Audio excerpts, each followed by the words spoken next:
Hey, you guys. It is day number 13 of 21 days of prayer for your business. Another day. Again, like I say, every single day, you keep coming back, and I am so crazy thankful. Now, I don't know if you're watching this live or if you are catching one of the YouTube videos that's somewhere on the World Wide Web. Maybe a friend shared it with you, but whatever brought you to this video today, we are crazy excited that you are joining us for the ride. So what is this whole 21 days of prayer? What are we doing? What is this about? Well, back last year, I decided to take my friends on social media through a little series of 21 days of prayer for your business. And we walked through it together. Every morning I would get up, I would write a little bit on a blog post. I would do a Periscope at the time. I don't know if that's even relevant for today when you're watching it, but it was where you could film a video live and play it for the world. And we spent that time together, and then I would upload it to YouTube, and it then lived on my blog. And a crazy thing happened over the course of that year. I had a lot of people that found it for whatever way. Maybe somebody had walked through it and they shared it with a friend.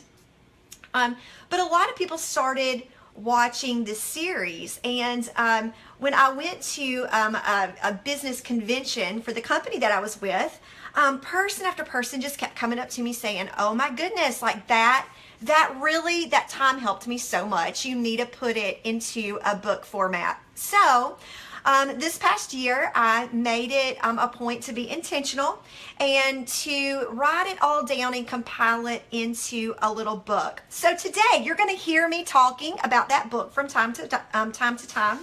It is called 21 Days. Look, it's getting all dirty. That's showing that I'm using it. 21 Days of Prayer for your business. Now, here's the secret, though. You don't need the book to go along with the series. We are just glad that you're watching the video, and you can get just as much out of the videos. That's how we did it last year. So don't let that be an excuse. Don't let whenever you see us talking about that, you think, oh, I don't have that book. There's no way that I can go on with this. No, we want you to stick it out. Go grab a notebook. Go grab a pen. And when you do, there's going to be times today where I give you some homework maybe. Don't let homework freak you out. And basically, long story short, we don't want this to be something that you're just hearing. Maybe words that you're reading or, words that you're hearing come in one ear and go out the other. We really want you to apply it to your life. We want you to kind of dig a little deep. We're going to get a little bit nosy with you, okay? I'm going to ask you some questions that you're like, that's really getting up in my business, and I don't think that you need to know that. Well, it's okay. I'm not going to be peeking over your shoulder, and I'm not going to be reading what you're writing, but it's really good to apply this to your life. So let me give you a quick recap of what we discussed if you've missed it. Now, I would love for you to go back and watch the other videos. You're watching day 13, but we've had day 1 through 12 already take place. And these videos and the topics in the book are really meant to build upon each other, okay? So what we learn in one day really kind of spills over and builds into the next day, so on and so on. So a brief recap. Day number 1, we talked all about giving God control. On this journey, it's okay. We can embrace God into our business. We're going to give him control and let him have his way in our lives. Day number 2, we talked all about finding freedom. You can't move forward and you can't find success in business and life if you are so stuck in the past and your hurts and your failures and your mistakes. We're going to really kind of even dive into that today a little bit in our topic. Day number 3, we talked about how you are uniquely made. You are. Don't tell me you're not. You are uniquely made. And when you begin to figure out the ways that you're uniquely made, then that is a fantastic way now on day number 4 to begin to catch a vision. And you may not see what's at the end of the road, but letting the Lord be a lamp unto your feet and a light into your path and guiding your steps each step of the way, that's vision. That's kind of a direction of where you're going. And sometimes you might not have a clue where you're going, but if you can see one step in front of the other, that's day number 4, catching a vision. Day number 5 is time to be intentional, man. Now that we're understanding a little bit about how we're wired and we're beginning to catch a vision, we need to do something, right? We can't just sit around on the sidelines. We need to get in the game and we need to be intentional. So we start becoming intentional. Then day 6, we talk about always growing. Growing is a good thing. The day you quit growing, it's kind of the day you stop, you plateau, you're parked right there and you're not going anywhere. So that's day number 6. Day number 7 is vital for success because we talk about don't give up.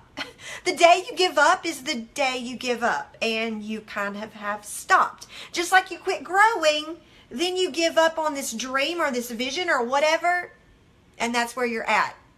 Day 7, don't give up. Day 8, we talked about living a life of worship. Do you know that when you figure out your unique design and you use it for the benefit of others and you help others, really, I believe you are beginning to live a life of worship. Worship is more than just worship music. Maybe that you've grown up in church and you go, that's the time before the preaching. No, worship, we can worship the Lord with our money, with our talents, with anything we have. So that was day number 8. Day number 9 was living a life of excellence, like embracing excellence in your life. Now, don't freak out. Don't freak out. I think that was it's getting in my head. That was day 9, right? Let me flip to day 9. Yes. Embracing excellence, it was.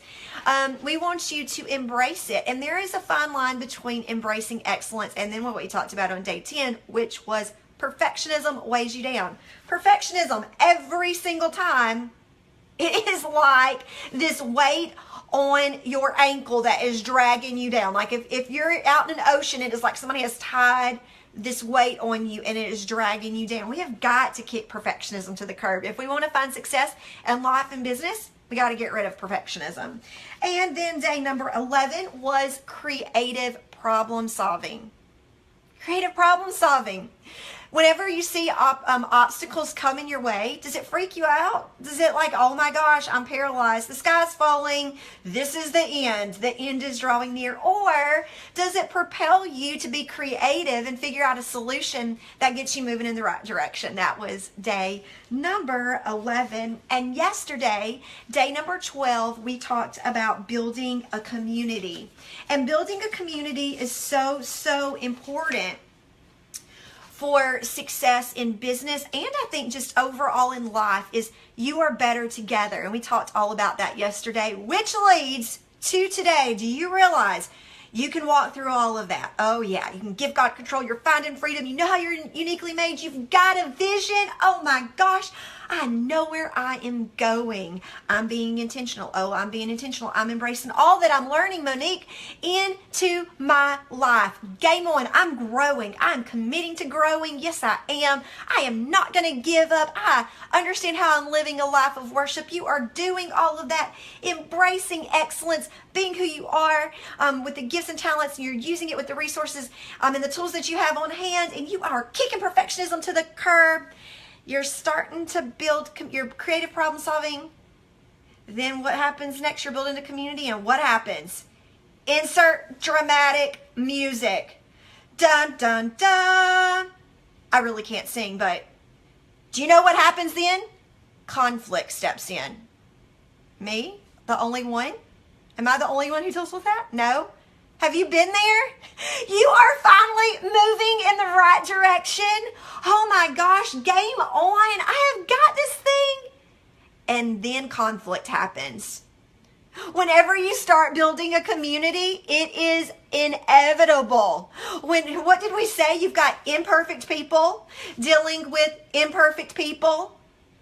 That is a recipe for disaster. And so while community is very important and it's so good and vital for your success, it also can bring a little bit of conflict to the table, you know? I mean, if you've never experienced it, you're probably on a deserted island, and whenever you find your way off of that island and you get back around people, you're probably going to run into it just like everybody else, okay? So today we're going to talk about that. if we're going to face it, because I hate to be a Debbie Downer, but you are somewhere, if you're not currently right now slap dab in the middle of it, or if you have not recently gone through an issue that maybe the wounds are still a little fresh, then if you're not can say that that's what you're experiencing right now, then I'm telling you, right around the corner, you need to tuck this information in the back of your mind, because you need it, because you will face conflict. I'm so sorry. I know I'm supposed to be uplifting today, right? Well, the good news is that we are going to figure out how to survive it. Just because we face conflict does not mean that it has to destroy us. It doesn't mean that it has to kill us. Even though it feels like it at times, right? It feels like, oh my gosh, this is horrible. I do believe that you can make it out on the other side. We're going to talk about that. You know, conflict is hands down one of the most difficult things that we will face on our journey with business. I really do believe it. And especially it's really hard for those people with certain personalities who are very much the people pleaser, or very much the one that just does not like conflict, you know, and really who does. It can be detrimental to you continuing to move forward, because you face it and you go, oh, you know what? It's not worth it. Like, it is not worth it. I would rather not have to deal with it. So let's walk through it together. You know, my eyes were completely opened to something with this topic of conflict when I was watching a Pixar movie. You know, I've told you I love Disney, and so I don't know if you've seen this movie, but it's the movie Up, and I talk about it a good bit in the book. And if you've got the book, we're on page 94, and if you haven't seen the movie, you've had ample time to see it. You've had plenty of time to see it. So I'm going to give you some spoilers. I'm so sorry. If you just really don't want spoilers, then you can go ahead and click pause and go watch the movie and come back. But Up was, you know, just starts off just like any great Pixar movie. Pixar is fantastic about grabbing your heart right at the beginning of the movie, and then they rip it out, and it's like they throw it on the ground and they like stomp on it. Does anybody else feel like Pixar movies do that to you? I mean, you got to know, if you want a good ugly face cry, go watch a Pixar movie. I mean, man, they just rip your heart out.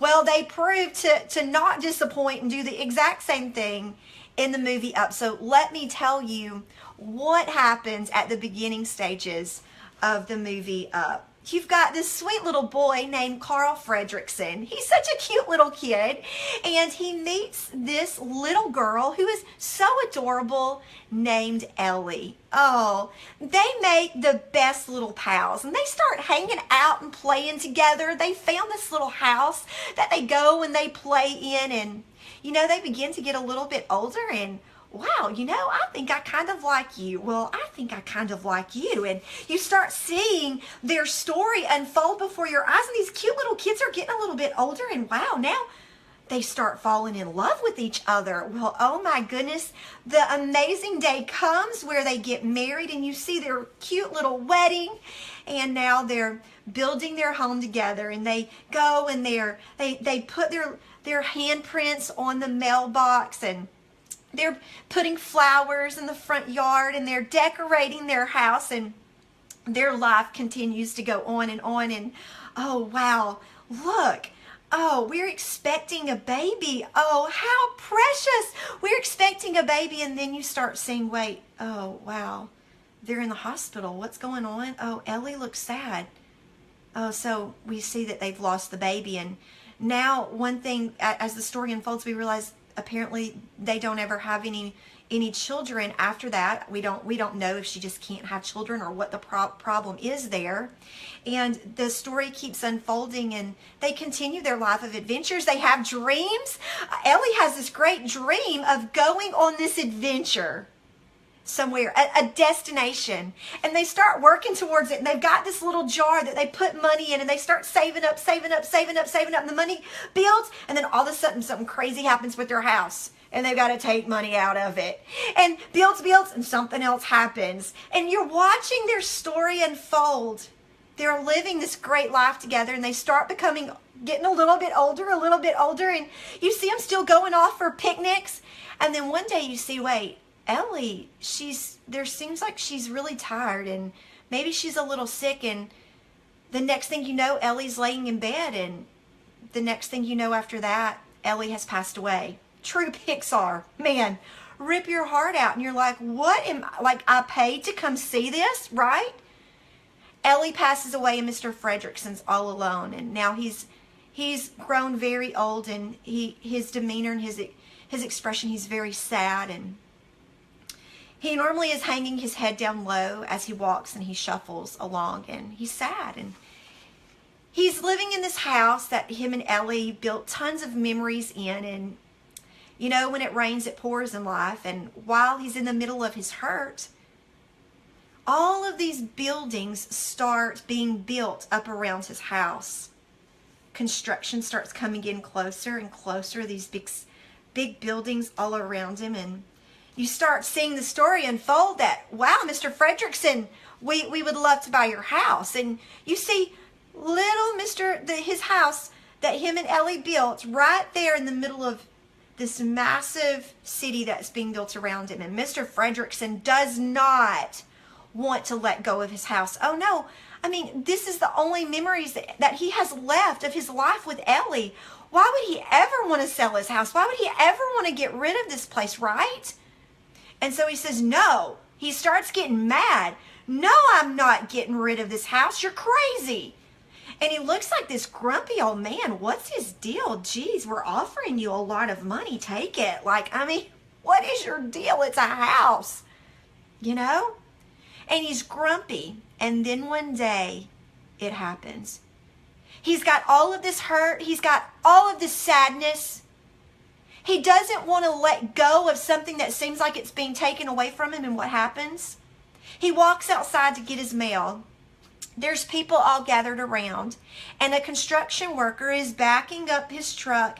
And he backs over the mailbox that him and Ellie had put their handprints on. Mr. Fredrickson loses it. I mean, he completely snaps. He walks up to the guy, he picks up his cane, and he hits him across the head. People are standing around watching. They look at him and they're like, what? What did he just do? That man is horrible. The man starts bleeding where he hit him across the head. Blood is pouring down his face. Everybody's looking on in disbelief. And the second Mr. Fredrickson does that, it's like this look on his face goes from, oh my gosh, I'm embarrassed. What did I just do? I cannot believe I just did that. Wait, I just hit this man. I just hurt this man. And he immediately turns around and he shuffles as fast as he can back into his house and he slams the door. And he's embarrassed. He's sad. He can't believe this has happened. And in that moment, as everybody stood around looking in disbelief at this horrific act, that this horrible, mean old grumpy man that has to be evil, this thought went through my mind instantly. That right there is exactly what we live out every single day in our life. We look on in disbelief as this person hurts us, or as this person hurts this other person. Conflict. We look at it and we go, oh my gosh, what a horrible person. Did you see what so-and-so just did to me? I mean, hello, they are evil. They completely are a horrible, no good, lousy individual. Did you see what so-and-so did to so-and-so? Yeah, they're a loser, complete loser in life. I mean, what in the world? But why do we look at Mr. Fredrickson a little differently than the other people standing around that day looked at him? The other people only knew his present situation. They only knew that present hurt, that lashing out. They only knew that one thing. But you and I, why is it hard for me to even tell this make-believe story to you guys without it really makes this, I've got this emotion that's wanting to come out and bust out an ugly face cry, like many of you probably did when you watched the movie, right? Why is it we see that unfold and we boo-hoo cry. But yet these other people are watching it unfold and they're thinking, what a horrible person. It's because you and I know the backstory of Mr. Fredrickson. You and I know that he is hurting deeply. You and I know that what just happened with that mailbox, it had some meaning. I mean, that was one of the last tangible things that he had from him and Ellie. See, we see the backstory. We look a little deeper. We don't just look at the surface. We're seeing where his true hurts are. And I would dare to say that pretty much every single thing and every single person that you and I deal with that is conflict related, where we've been hurt. Do you remember the times? Can you think of times that you've been hurt? Really, can you think of times? Can you think of times where someone lashed out to you? Can you think of times where you lashed out to someone else? And it hurt. I mean, we saw the blood rolling down that guy's face. It wasn't good. Has it happened to you? I'm sure it hurt. And you've hurt someone else. But do we stop for a second and begin to wonder, I wonder what the backstory, what's the backstory of this? Because there's got to be one, right? I mean, is it just me? Am I the only one that allows things to build, and then one day you just lash out? You know, guys, I think the very first thing that we have to do in the process of surviving conflict is understanding that there's probably a backstory. You know, have you ever heard the saying, hurting people hurt people? It really is true. The hurts of other individuals, the things that are deep, the insecurities that are built up, it really does come to the surface and it gets really ugly fast. You know, I think the very first thing you and I have to understand is that we need to look at people in a different light. And so maybe we go to God and we say, Lord, help me with this. Show me, give me a little glimpse into what this could be. You know, I told you the story earlier in our time together that there was a girl that sent me a message that said, you know, she posted something on her Facebook and somebody kind of made a sarcastic remark to her. And immediately that would have usually shut her down, but she did just this. She reached out to that person, sent them a message, and started a conversation and realized this person's going through a hard time. This person's hurting. This person may need just a little bit more grace. The very first thing in the homework that I give you to kind of expound on a little bit is on page 95, and I'm going to read it to you. It just says, can I throw a question your way? Do you feel like you can relate to Mr. Fredrickson? Maybe his story is your story. Your spirit is crushed. Your hurt is deep. You feel alone. When Mr. Fredrickson hit that driver, you could see the expression on his face immediately change. He went from being angry to being embarrassed. He didn't set out to hurt that man that day. It was a reaction out of his pain. He was hurting and he reacted with hurt. Have you experienced that too? Have you ever hurt someone and it was done out of a deep-rooted pain or insecurity you were dealing with in life? If you feel comfortable, write that out in the space below or in the notebook if you don't have a book. I challenge you today to really analyze your life, analyze the situations that you're going through, and write some of those times down. Kind of look back and see. You know, I look back now to when I was hurt back in the day with the scrapbooking when I lost everything, and one of the main people who it really did hurt me, when I can look back now and look at that backstory and look at really kind of where that came from, I can kind of understand some deep-rooted insecurities that were under the surface there, and I could see to where that kind of this situation threw it out on the table, and it's really crystal clear now that at the time it was just hurt. But it's very much easy to be it's more easy to be forgiving when you can get a glimpse into a backstory. It gives you a little heart. It pulls out the heartstrings And it's easier to forgive. It's easier to be understanding. So ask the Lord, open my eyes to this. So first, look at that time, okay? The next thing that I want you to understand is that some of Mr. Fredrickson's deep-rooted pain came from the fact that he felt like he let Ellie down in life. You remember me telling you she wanted to go on this great adventure, right? She wanted to go on this great adventure. And that's, through the course of their life, he built up and tried giving her this adventure, but it never ended up happening. And he felt like he let Ellie down. So not only is he missing her, not only is he lonely, this love of his life, he felt like he let down. He disappointed. Remember, I said that the other day. Many times, that deep-rooted fear of what we deal with is that we don't want to disappoint. So I ask you here, can you relate to that? Has there ever been a time in your life where you felt like you let someone down? And you know what? If you continue to watch that movie, later at the end, he finds the scrapbook that she kept. And he revisits all of those memories, from playing to getting married, to building the home, to becoming pregnant, to losing the child. It replays all of that. The adventures that she wants to go on. And there it is. Somehow, he drops it or something happens. I can't remember. And the page flips. And he begins to see, whoa, wait.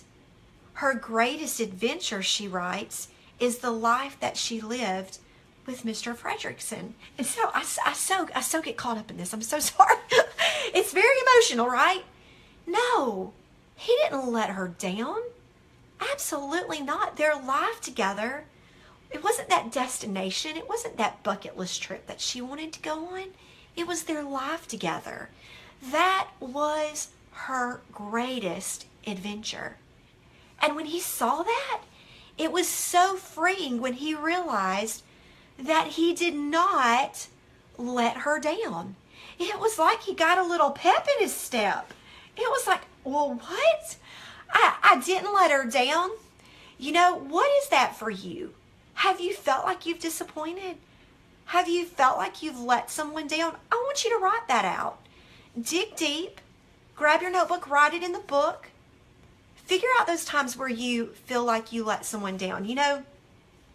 I can tell you for me, I was telling this story. I was telling at an event that I put on a couple of years ago. Actually, almost 2 years ago, in just a few weeks. And I'd only been with the business, so that my journey would have only been 2 years in.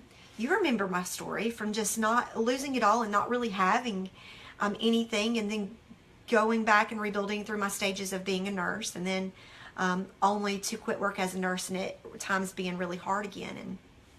And so I was telling my story, and before I went on stage and I did the talk, I was going over the talk in front of a small group of my friends.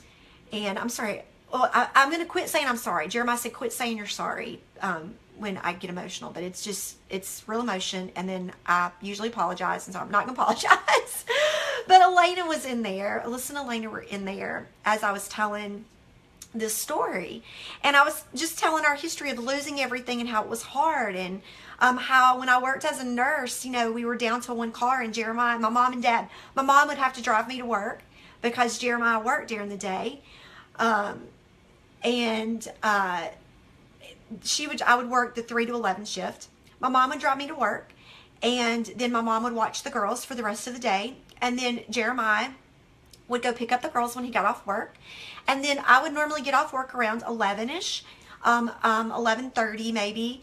And Jeremiah would scoop the girls up. They were really little, and they would still be in their PJs. He would scoop them up, put them in the car, and they would have to come get me. And that was every single night because we were just down to one car, and that's kind of the life that we lived. And you sit and you look at that period of your time, and you think that you're doing this big disservice, and you feel like you're letting your family down, and you feel like you're not giving enough, or maybe they're not having the childhood that you had, and are they missing out on something? And after I told that story, the girls came up to me and were like, we had no clue times were tough during that time. We had no clue. Like, we didn't think anything was bad. It was a fun time. Like, actually, we loved it because we would stay up late and we would watch Andy Griffith with Dad. And we knew that because we didn't have cable, because we couldn't afford it. So they would watch PBS and they would watch the Andy Griffith show. And when it would go off, they knew that it was time to go get Mom. And Jeremiah would go put them in the car and they would come. And that was just the life they lived. And they never thought it was bad. And they never they never felt like I was disappointing them in life. But that was something that I felt. And sometimes we let those insecurities define us and weigh us down. And I just want you to know that that is not the case. I heard the girls telling my dad downstairs, we were discussing, or maybe my dad was telling the story that when he lost everything, he had a motorcycle at the time, and little did I know, he was driving. They had this little street by their house that had all these woods, and my dad would drive the girls on his motorcycle, which, man, I don't know if I like that, but he would drive them on his motorcycle through the woods. And whenever he lost it all, he lost his motorcycle. So when he had the cab, that was one of the things that he said. He felt like, oh my goodness, like this is going to be so disappointing to the girls, that because they loved riding the motorcycle through the woods there, and they would be like on this adventure. But when Dad got the cab, the girls, little did he know, they would go through and they would drive through that little wooded area, and they were acting like they were on a safari, and they would have the little CB thing, and they would be like talking in it like they were on a safari and they were giving a tour. And so while my dad had these things of feeling like maybe this was going to let them down, really, they knew no different.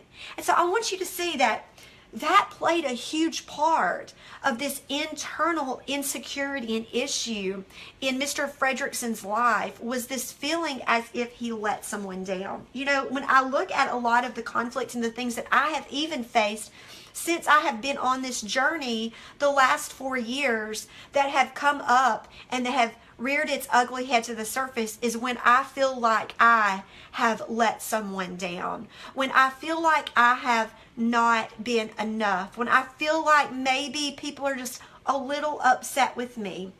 Those insecurities then start building up, and then they start making me react in a manner that is just really not healthy, honestly. And then if something comes to the table, I lash out, because I've let these insecurities build, and then it gets ugly when you snap, just like Mr. Fredrickson. So the very first thing, right there after you go through the first question, then I want you to write out, have you felt like you've let people down? Do you feel like you've disappointed? And let's discuss that, and let's write it out, because you know what? It's probably not as bad as you think it is. Just like with me and my story, my dad, and then also here you see with Ellie and Mr. Fredrickson. So what can we do? Because, we don't want to have to continue to go through this, right? We don't want to continue to lash out and hurt others. And we want to look at people in a different light whenever we face conflict. So let's go there, shall we? The very first thing you can do again is ask the Lord for help. Lord, help me. Open my eyes. Lord, give me a heart for this other person.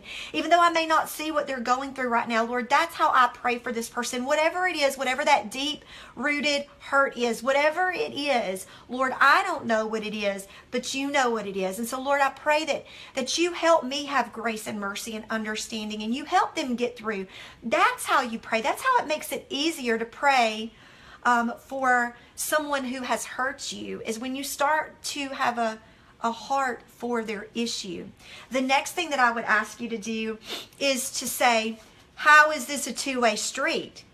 Okay, let's analyze me on the other end here, because I'm going to tell you probably 99.9999999% of the time, conflict is a two-way street, at least in my case. At least the times that it's reared its ugly head in my life, I've had a little bit to do with it just as much as the other person has had something to do with it. And I would ask you to sit and think about that for just a second. You know, Eric Hudson always tells me, Monique, very few people wake up evil. It's just a fact. Very few people wake up evil. And you know, many times we look at stuff and we go, we justify our actions. We have grace and mercy on ourselves. But then we look at other people and we're like, oh yeah, but no. You know what I'm saying? Like, we look at ours and we look at our intentions. Well, I didn't mean to hurt that individual. Well, that's not what I meant. I mean, that was just me speaking out of my insecurity. I didn't mean to do that. But we judge other people off of their actions. Oh, well, you see what they did to me. Did you see what they did to me? Well, I'm done with them. Oh, but yeah, I know I did that. But listen, the reason why I did that was because of this. I mean, we justify our actions. And then we make them pay for their actions. Our actions are okay. Theirs, not so much. Grace and mercy on us. We don't give grace and mercy on others. So I'd ask you, it's a two-way street. What part did you play in it? And how can it be corrected? So examine yourselves. The next thing that you can do is go to the Word. Remember, going to the Word is one of the most hands down amazing things that you can do. Thy Word is a lamp unto my feet and a light unto my path. Vision and direction in life is by going to the Word and asking for clarity and direction from it. And so let's look at the first one, which is John 13:34 through 35. A new command I give you, love one another as I have loved you. So you must love one another. By this everyone will know that you are my disciples if you love one another. Love one another. Love the person who hurts you. Love the person who hurts you. May not be easy, but the Bible asks us to do it. Matthew 22:37 through 39. Love the Lord your God with all your heart and with all your soul and with all your mind. That's if you've got the YouVersion app. That's the verse of the day today. Love the Lord your God with all your heart and with all your soul and with all your mind. This is the first and greatest commandment. Oh, but there's a second. And the second is like it. Love your neighbor as yourself. Love your neighbor as yourself. Give your neighbor just about as much grace as you give yourself. You know, give them a little bit of, you know how you justify it with you? Well, give them a little bit of justification too. 1 John 2:9 through 10. Anyone who claims to be in the light but hates a brother or sister is still in the darkness. It's dark. That's a dark place to be. Mr. Fredrickson was in a dark place. Anyone who loves their brother and sister lives in the light, and there is nothing in them to make them stumble. If you watch later in that Pixar movie, there's this little boy that kind of takes up with Mr. Fredrickson, and Mr. Fredrickson doesn't want to have anything to do with him. Get away from me. Oh my gosh, you're a bother. You're a bother. You're a bother. But that little boy sticks around, and as Mr. Fredrickson starts to find freedom and he realizes that Ellie really was not disappointed with him, he did not let her down. He embraces this little boy and he latches onto him and he starts kind of being this grandpa figure to him. And he is just, he is overjoyed. He is living again, right? And so he's not in the darkness. He was in a dark place, but when he began to love again, love this little boy, have a heart for this little boy, he became and he got in the light. So today, I would ask you to really sit and think long and hard, dig deep, and it may be painful. Dig those emotions back up to the surface. What are the times that you've been hurt? What are the times that you felt like you've lashed out and you've hurt someone else? Why did you do it? Why did you pull away from that relationship? Why did you lash out at that person? What are the times that you felt like you let down? Really sit and analyze those. Give it to the Lord in prayer. Remember, we don't live in condemnation. We are not going to say that those moments defined us, but we're going to learn from it, and we're going to allow those situations to make us better down the road. Finally, before we pray, I want you to look at page 98, and we're going to go through our walkout points together, okay? The very first thing that I want you to look at is the first one. It says, we mentioned studying personality types earlier in our time together. Remember on day 3 about how you were uniquely made. We talked about personality types. I'd like you to visit that again. And it's important to understand how you and others are wired. It will open your eyes to how quickly misunderstandings can take place. Remember, very few people wake up evil. The personality profile that I like to use is DISC, D-I-S-C, okay? And it's so important. You're usually 2 letters. And so I'm going to give you an example of how that goes down in my life. Conflict comes to the table whenever 2 personalities start clashing. So for instance, my personality is a D-I-I-D personality. My husband's is a D-C personality. D, we both have, which is very dominant, okay? Which is very, I am right. You need to listen to me. Let me be the leader and tell you how to do this, right? And then the I personality in me is a little bit more kind of scattered out there, a little bit more emotional feeling, to where the C in Jeremiah is a little bit more analytical, system, structure. Just come on, this has got to be right. So last night we were working on a schedule for a conference that we have in March that we're putting on. And as we were kind of line iteming every single talk of this person's talking here, having everything flow, this needs to flow into this and this flow needs to, and Jeremiah did not like how I had it structured. And I'm thinking, I have sat here for an hour and a half and this is perfect. And I don't understand why you're having to tell me that this is not right. Because are you telling me that I didn't do a good job? Because I've done a good job. You know what I'm saying? Getting a little prideful here. And so Jeremiah is saying, well, look, I think, just listen to me. I think this needs to go here, and I think you need to move this here. And after I sat and I listened, and we butted heads for a little bit, it really did make sense with what he was saying. Now, there was a time in our marriage that he would do things like that, or he would kind of critique what I did or what I said. After I hit end on these videos, my husband is very, extremely, not critical, but he analyzes what I do to make me better. Okay, so every time when I do this, I'll hear somebody walk and open the door, and I kind of cringe because he's going to tell me if that video was good or bad. Like he's going to say, I thought that was really good. Oh, okay, wait, okay, good. Or, you know what? You should have tied a little bit more into this. And while he's not being mean to me, he is helping me be better. So many times in our marriage, he said things and I've blown up and I've got mad. What are you talking about? I mean, are you serious? Why are you so critical of everything that I do, Jeremiah? But that's not his heart. His heart is, if he's telling me stuff, he's really doing it because he loves me and he wants me to be better. You know, when you're working with a team, when you're working with a group of people, when you're working with others, you've got to understand how you're wired, and you've got to understand how other people are wired. They're not evil. Jeremiah is not evil. Jeremiah loves me, and he knows that I've got a heart and a mission to help other people and to connect with them through the book and through other things. When I write something, he will critique it and go, you know what, I think you need to do this here. And while it stings a little bit because it's what I did, it's my baby, it's what I worked on, it's true. He's only doing it to make me better and to hopefully for this vision and it to get to more people, or it to impact people more. Do you understand what I'm saying? Alyssa has got his same personality. She's a DC personality, and Alyssa is the exact same way. And I remember when she was a little kid, it used to drive me insane because it would get down into some deep-rooted insecurity of like, do you think I just don't, like, do you think I'm dumb? Like my kids having to tell me what to do.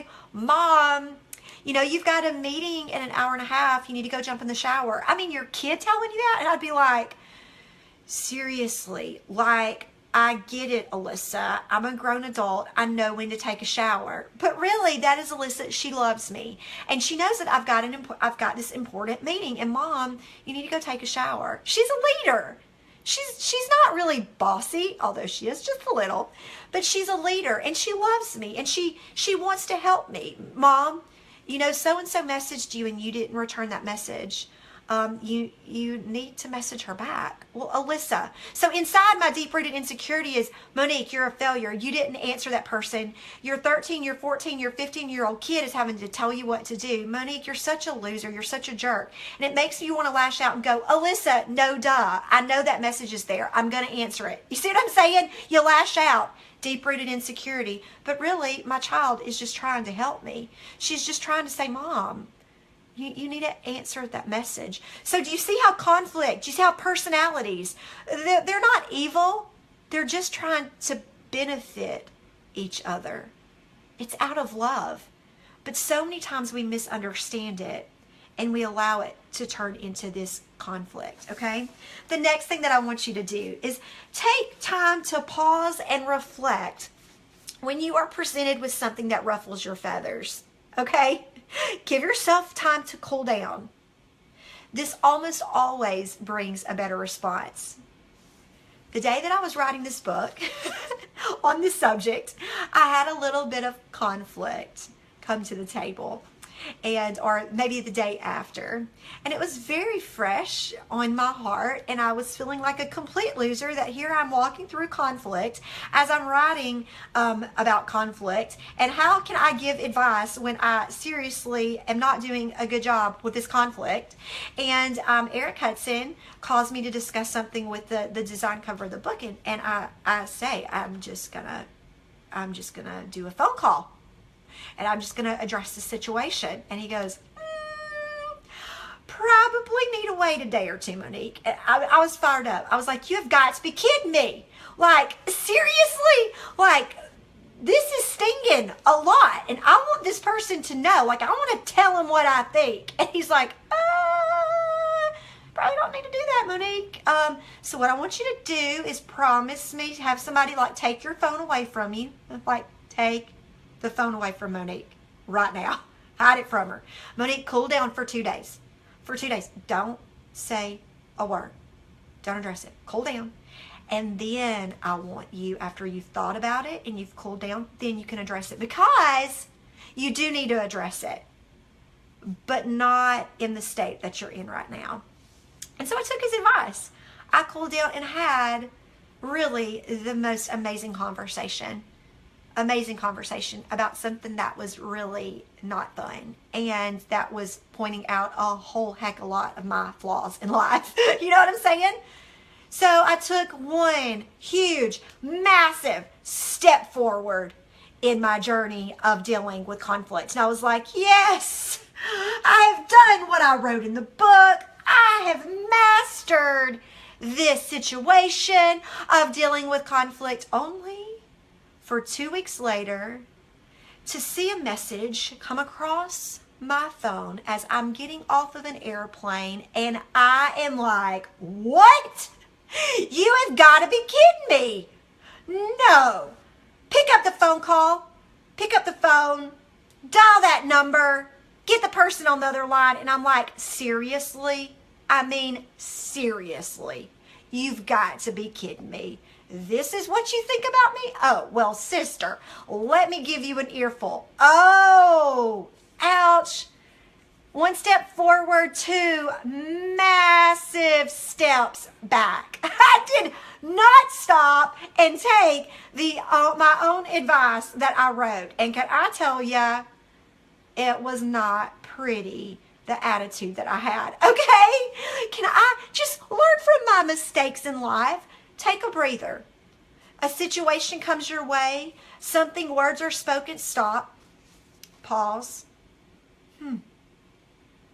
It will always, like every single 100% of the time, if you stop and just don't let what spews out of your mouth be the first thing that comes to your mind, I promise you it is going to be a much better response. Take it from me. Oh, don't take 2 steps back. But if you do, there's grace and mercy, and we hopefully learn from it. Number three, concealing your feelings by brushing them under the rug can be very dangerous. I'm not asking you to conceal. Don't let the Frozen song get stuck in your head. Concealing your feelings by brushing them under the rug can be very dangerous. Nasty things grow in the dark. That's what Eric Hudson tells me all the time. Monique, think about it.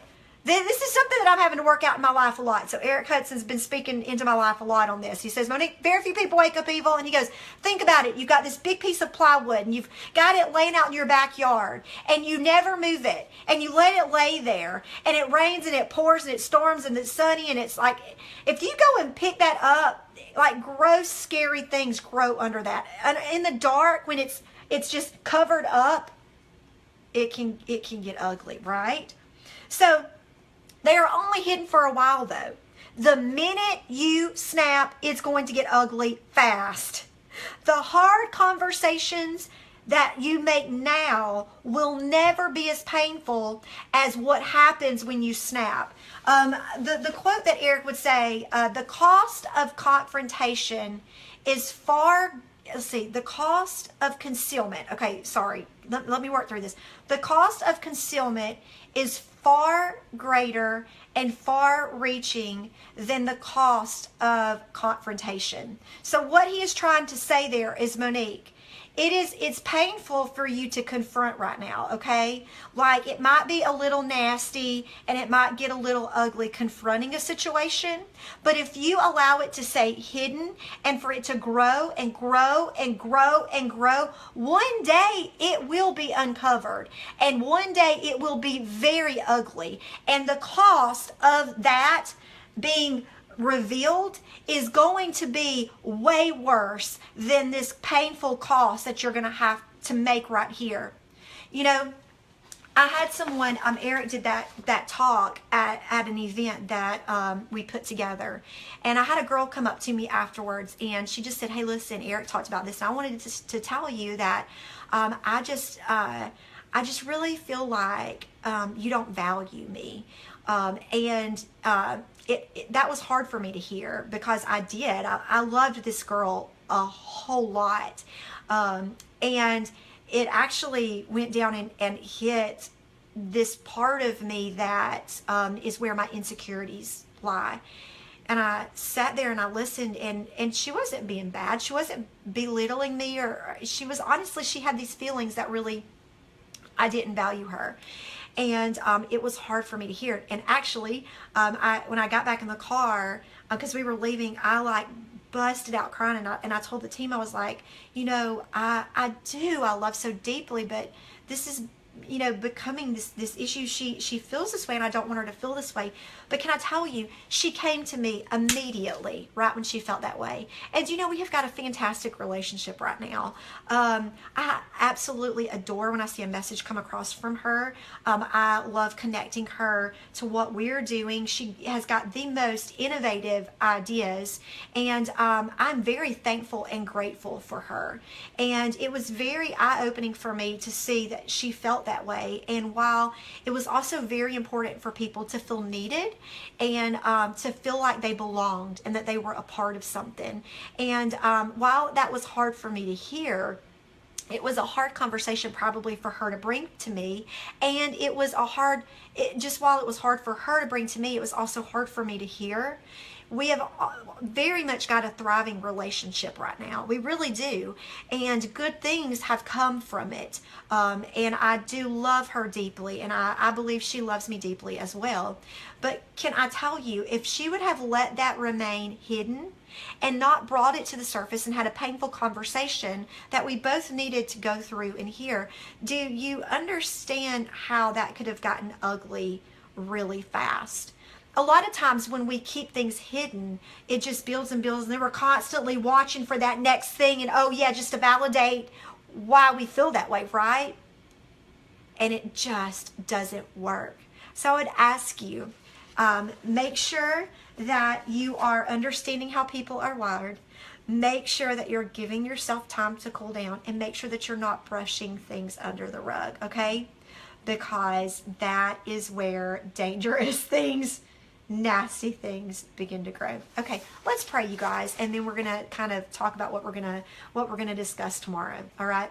I love you guys. I really do. I really do love you. Let's pray.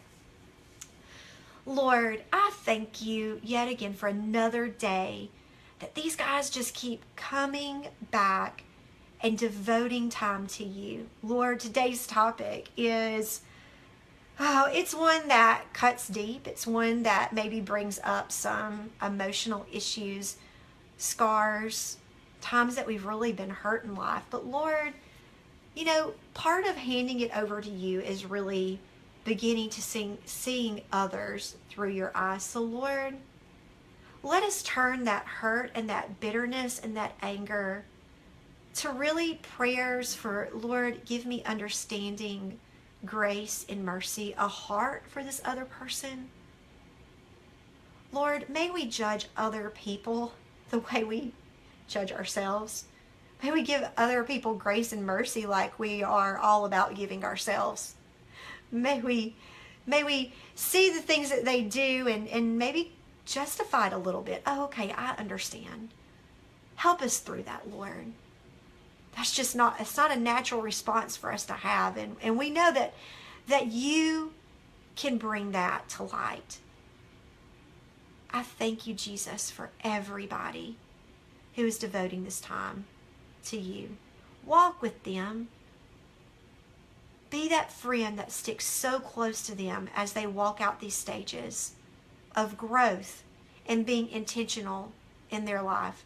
The times where people may feel as if they have let other people down, Lord, open their eyes to where it's probably just not as bad as what they think it is. Show them, Lord, that they're enough. They're enough. That your mercies are new every single morning. It's a new day. That you don't judge based on past actions. Lord, just help people walk in that peace and contentment that only you can bring. I love you, Jesus. Help my friends that are watching this today have the most amazing day ever. Give them wisdom and revelation and discernment. Wisdom way beyond their years, Lord. In your name, amen. Well, guys, day 13 is in the books. Surviving conflict. We're going to have to revisit it often, probably, but that's okay. We're going to grow. And remember, don't be defeated. You know, take one step forward, and sometimes you take 2 steps back, but then the 2 steps back, you learn from it, and you go, oh, yeah, okay, that's the reason why I don't need to go there. Well, tomorrow is day 14, and we are going to be talking about fighting for your family. You guys, we can find success in business and in life, but let's not neglect our family along the way. Let's embrace our family. Let's get them involved, all right? I love you guys, and I will see you tomorrow.